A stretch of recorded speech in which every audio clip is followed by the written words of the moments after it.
This is insane. Zoro's plan just single-handedly defeated both Dorry and Brogy at the same time. These two each have a 1.8 billion berry bounty, yet with Zoro's recent evolution, this fight was light work for him. The crazier part, though, is how this secret technique gives us further evidence towards Zoro's final power-up. Furthermore, Balls's prediction was correct once again, because we finally find out where Brook has been this whole time. He was chasing after Gunko, whom he calls Princess Shuri. Upon hearing that name, she seems shocked, as Brook continues to reveal that she is the spitting image of the princess he knew in his younger days. Even if she isn't Shuri, then she must be related to her due to their resemblance, especially the heterochromatic eyes. And she apparently had a connection to the Holy Land, even when Brooks knew her as a child. Because if Shuri was still alive today, then she would be nearly 80 years old, which gives us a rough idea of around 67 to 70 years in the past, when Imu likely kidnapped young Shuri. Then, Brook drops a bombshell. He low-key hates Shuri because she actually killed her own father, the man who was like a Shanks figure to Brook. That alone would paint Shuri as a monster, except Gunko's reaction immediately flips the situation. She does not defend herself or lash out, instead tells Brook to run away. Then Imu takes control of her once again, revealing that Shuri's memories are starting to return. Gunko, trying to save Brook, suggests that she didn't kill her father because she wanted to. This seems like a clear parallel to the father-killer of Elbaf, Prince Loki, who had to kill his dad because he was taken over by Imu and was gonna destroy the entire kingdom of Elbaf. Or perhaps, Gunko was the one that was taken over and forced to murder the king of her nation, who didn't want to listen to Imu's commands. However, with Brook's sudden intro, Gunko's true soul and will is being freed from Imu's control. This moment of hesitation causes her arrows to falter, which is enough for Imu to lock in completely, and Gunko strikes Brook with overwhelming force while emitting Conqueror's Haki through her body. Now how does this man, Brook, who we haven't even seen him use armament, block a Conqueror's attack from Imu, one of the strongest characters in all of One Piece? Now, it could mean that Brook was hiding his Conqueror's Haki this whole time. Possibly, but I have another theory in mind as to how Brook is able to hold his own against Imu's powers. Just as he was the first Straw Hat to face off against a Yonko in Big Mom and survive, Brook is the first Straw Hat to clash against Imu. Similarly, Brook had a good matchup against Big Mom due to her abilities being soul-based. Imu also seems to mess with people's souls, able to manipulate not only desires, but straight-up memories themselves, completely influencing your identity by force. So, getting struck by such an ability user, Brook's fruit, which also gives him authority over souls, he likely nullified much of the transferred impact from Imu. He's also using a shield made from the Atom Tree to block this strike, which could further aid in him countering Gunko's attack. Also, another thing is that Gunko's memories are already faltering, so she must be fighting inside her own head against Imu. So much less force is likely applied in this strike. But this attack might actually work against Imu here, because Brook is not only able to influence souls through his fruit, but through his music as well. In fact, he already has done so to Gunko, who is a massive fan of Soul King, likely gravitating towards his songs, because her trapped soul is reminded of a time before Imu's domination. Music bypasses logic and ideology and goes straight to emotional memory, which is why her hesitation happens before her thoughts can catch up. Imu's covenant mark appears to be something engraved directly into your soul, similar to a pact where will is surrendered in exchange for power or preservation. Loki had no choice but to kill his father through that system, and Shuri may have suffered the same fate. But Brook introduces a resonance that interferes with that imprint. Honestly, they have to find a way to counter this covenant mark and Imu's power, since, many of the giants like Dorry and Brogy are already Domi Reversi. Perhaps Brook is one to do it all. Music in One Piece has always stood in direct opposition to Imu's methods. Imu divides and isolates people to assert control, while music synchronizes people into a collective without erasing their individuality. The Nikodon's rhythm, surviving for 800 years among slaves in Mari Joy, is evidence to its power. It gave people strength through remembrance.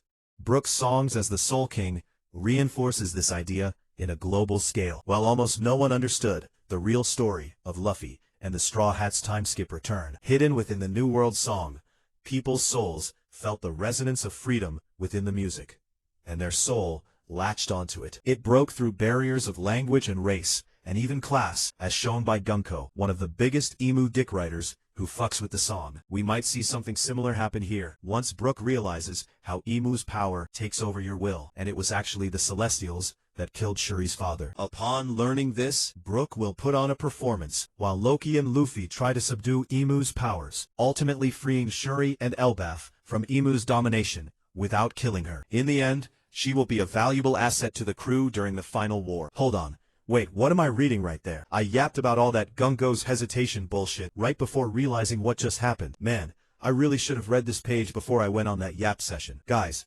this is Usopp's arc. What am I doing? Gunko is getting her memories back because he used his mind powers. It all makes sense now. Editor, cut that entire Gunko yap. He's the Usopp's the real MVP of Elbaf. Are you serious right now, bro? Jinpei just moves on in the same paddle, bro. He's like, he doesn't even give him any mind, bro. If things weren't bad enough for Usopp, this arc, Oda decided to make the cover page for this chapter, where Usopp looks like he's taking a massive dump, while Chopper looks on from behind the tree. The rhinoceros beetle does not want your booger honey, Usopp. Giants are marching next to Ja Rule to end him, as they have been completely influenced by Emu's will. That's a very key difference, by the way. They're not being controlled by Emu, but being influenced by him. The giants have their memories intact, unlike Gunko. Just their negative aspects have been heightened. Like them, taunting the giant warriors about their quest to unite all the giants of the world, and how this dream would never come to pass. Just then, Zoro gets the clear on him being allowed to cut these fools up. He wastes no time, launching into the air to not be trapped between the giants. From above, he uses the secret technique, 3-sword style, crossing of the 6 paths. Now, we have seen this ability from Zoro 2 other times. First against Kraken and Fishman Island, then in chapter 1009, with a flame variant at the rooftop against Big Mom's Prometheus. However, this time, after finally acknowledging that he has Conqueror's Haki, Togaban, and Luffy and everyone around him, bro was leaking that shit this whole time, and didn't even realize. Zoro uses the strongest variation yet, as it instantly crushes all the Domi reverse seed giants in a circle. These aren't your everyday pirates. They are the crew of Dorry and Brogy. These guys know Haki, and are centuries old. Yet now, this is live work for Zoro. However, Dorry and Brogy weren't the main targets for this attack, as they are still standing. It would take more than an AoE slash, like the crossing of 6 paths, to topple these monsters. But fear not, as Zoro comes in between them, using his sword to propel himself out of the way, which leads to Dorry and Brogy cutting each other, giving us a panel reminiscent of their duels back in Little Garden. Now, due to their regenerative powers, this cut can easily be healed. However, due to Domi Reversi already heightening their pride to an unhealthy level, I won't be surprised if the two start battling each other instead of going after Zoro or Yaru. Furthermore, this is a great moment to speak about Zoro's in Elbaf. There was no hesitation in him jumping against a horde of giants.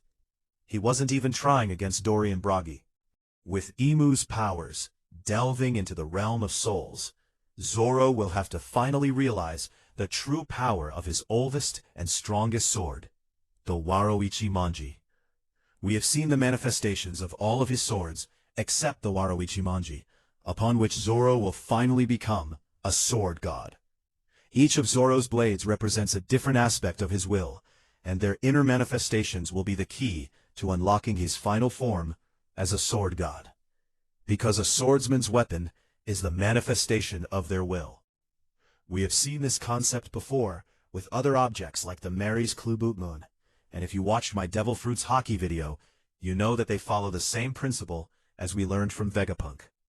When it comes to swords, the will of the swordsmith gives a blade its form, but the wielder determines whether that blade can truly come to life. Over time, a swordsman imprints their own Haki onto their weapon, and then this bond reaches its peak. The blade becomes black. This is when they choose their Bankai. Zoro has repeatedly commented on Sandaiki Tetsu's violent nature, struggled with controlling Susui, and had Enma drain his Haki to the point of near death when it deemed him unworthy. To truly master his swords, Zoro must learn to communicate with them, with the voice of all things, or a similar concept as it. Over time, Zoro will continue imprinting his will onto his blades, molding their personalities to reflect his own spirit. Each sword will manifest a different aspect of Zoro's journey, and together, they will form his ultimate power. Sandaiki Tetsu was actually the first sword to manifest through Ashura. Even before Zoro held the blade, he was drawn to it. Out of all the weapons in the barrel, he instinctively chose the cursed sword, and the sword chose him in return, when it spared his arm. Despite this, Zoro described the Sandaiki Tetsu as a problem child, bloodthirsty, and eager to cut without restraint. Because of this, Zoro paid more attention to Kitetsu than his other blades, pre-time skip, which explains why it was the first sword to manifest in battle. Although Zoro had wielded Wato Ichimonji since childhood, he was never truly communicating with it. They were not on the same wavelength, and to be honest, he didn't even know how to communicate with his swords until his fight against Mr. One in Alabasta, where Zoro learned to understand his swords through the breath of all things. In chapter 194, he states that his sword now understands his will. That will is Zoro's overwhelming desire to cut through everything in his path and become the greatest swordsman alive. Sandaiki Tetsu, as a cursed blade being tied to death, amplified that desire. In Buddhist teachings, Asuras are demigods driven by desire, greed, and emotion. Kitetsu is a blade that killed its previous owners, behaving like a living demon, and its manifestation granted Zoro the nine-sword style. This instantly fulfilled his desire for greater power by tripling his output. This is why many believed Ashura was an expression of Zoro's Kankurozaki. In reality, to me, it is still his will, but filtered through the nature of Sandaiki Tetsu. Enma represented the next stage of Zoro's growth. Despite being his newest sword, Enma is the most experienced blade in his arsenal. It was wielded by Odin for over 20 years, and used against legends like Roger and Whitebeard. With that level of experience, it is no surprise that Enma quickly recognized Zoro's potential and began testing him. During his fight with King, Enma once again attempted to drain him completely. That is when Zoro realized the truth. Enma was not rebelling, but was appraising him. So Zoro gave the sword everything, including his Kankurozaki. This finally satisfied Enma, allowing Zoro to defeat King. Only then did Enma fully acknowledge him, manifesting as the King of Hell. In Buddhist and Shinto traditions, this figure judges souls, which aligns perfectly with Enma's role as the blade that measures the worth of its wielder. However, Waruichimonji has yet to manifest, and that is what makes it the most important sword of them all. That's why Bro has it in his mouth. To take away Waruichimonji, you gotta cut through Zoro's head. Waruichimonji represents Zoro's dream, discipline, and promise to Kurina. Unlike the other two manifestations, Waru will not take a visible form. It represents tranquility rather than aggression or judgment. Zoro's life has been filled with suffering, from being an orphan to losing Kurina, from shouldering the burdens of leadership within the Straw Hats to enduring unimaginable pain. He has constantly chosen hardship every single time. Ashura and Enma are the products of that suffering. Waruichimonji represents the transcendence that comes after. The name itself means straight line through the path of harmony.